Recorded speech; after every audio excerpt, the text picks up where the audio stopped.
Good afternoon, good afternoon, good afternoon. It's me, Rory Paddock, for picksfromthepaddock.co.uk. It's coming up to 10 to 3 on Friday, the 11th of March. And with action from Wolverhampton and Dundalk, I'm going to be looking at tonight's Friday Night Lights. So first things first, we'll bring onto the screen. We will go, you know what, we'll do it in time order. We'll go to Dundalk first. So as you can see at the bottom there, place pot picks for the first 6 races at Dundalk this evening. Hopefully we can take a share of the prize pot from the tote and build our bank in time for next Tuesday when the action really kicks off.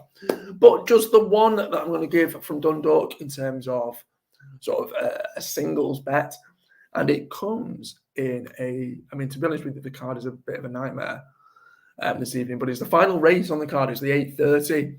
See there, it's a 1 mile contest. Look, it's as with most racing on the all-weather, it's ridiculously open. Anything for the most part can win it. Elzarm Blue for David Bunyan's looking to obviously remain unbeaten after its sole course and distance victory on its only appearance. You've got the likes of other course and distance winners. Mcconnell, Punk Poet aims to make it back-to-back wins as well. Adapter Dan has been really, really consistent. Even down looking through the field, I have a feeling, returns after a 270-odd day layoff, but he's unbeaten, I think, on the all-weather. Even Sheila, a horse that's coming back after 135 days off for Dennis Hogan, has been really consistent, both on the all-weather and on the turf. But I think John Mcconnell's horses might go a little bit better than expected. He's set to saddle Zahi, who's a former course and distance winner, with Ben Cohen in the saddle. I couldn't put anyone off that for a little bit of an each-way play. But I'm actually going to go with the number 6 on the card, the 6-year-old Godhead. Really decent rating, rated 79. Returns to the 1 mile trip, which I think is going to definitely suit the horse. Currently priced at around 30 to 1. You can see there on the right-hand side, best odds. But looking through the form book, the horse's all-weather form is actually really decent. 11 starts on the all-weather, has produced 5 top 3 finishes. So near enough or not far off a 50% strike rate in terms of placings at least. It's won on the all-weather 3 times.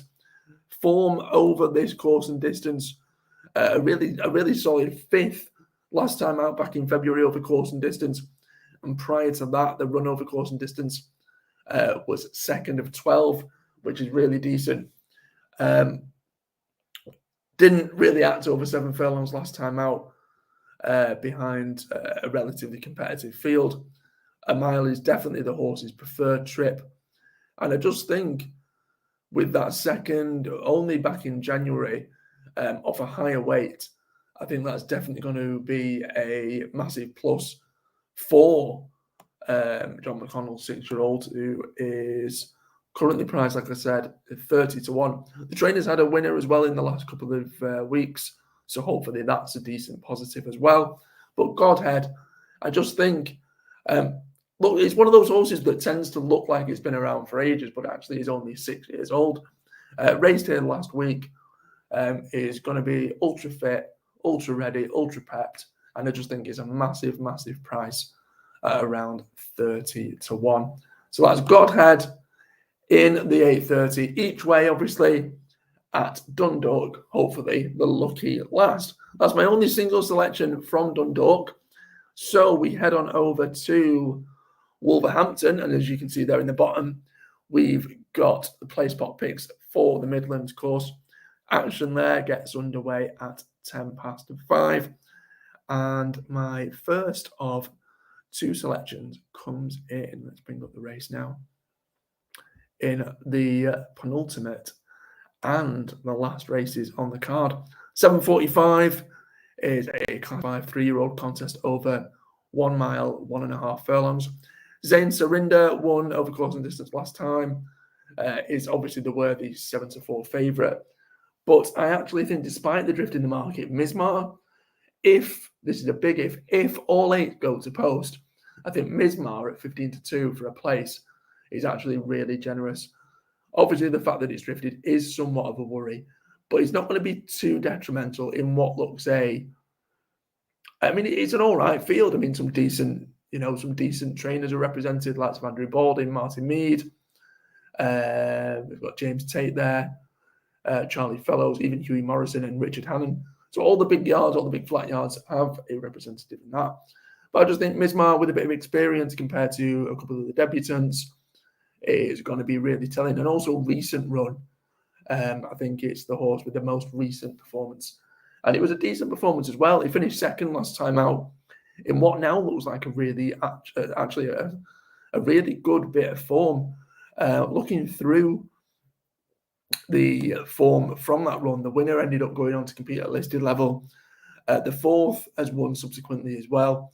And there's definitely ticks in the form book.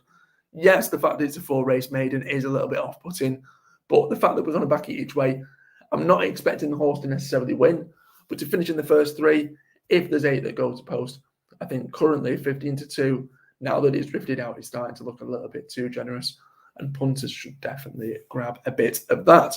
So that's Mizmar for John Gosden, and Taddy Gosden in the 7:45. And just at Dundalk as well, we're going to stick to a selection in the lucky last. A little bit boring, I know, but Government's the one for me. I know that it beat Illuminated last time out. Now has to give the horse around £4, but I think £4 shouldn't be enough to halt the progression of Hugo Palmer's runner. Seems to be a completely new animal since it's been gelded. 2-1 looks actually a little bit generous. I expected it to be around potentially 7-4. 2-1, I'd grab that now whilst you can.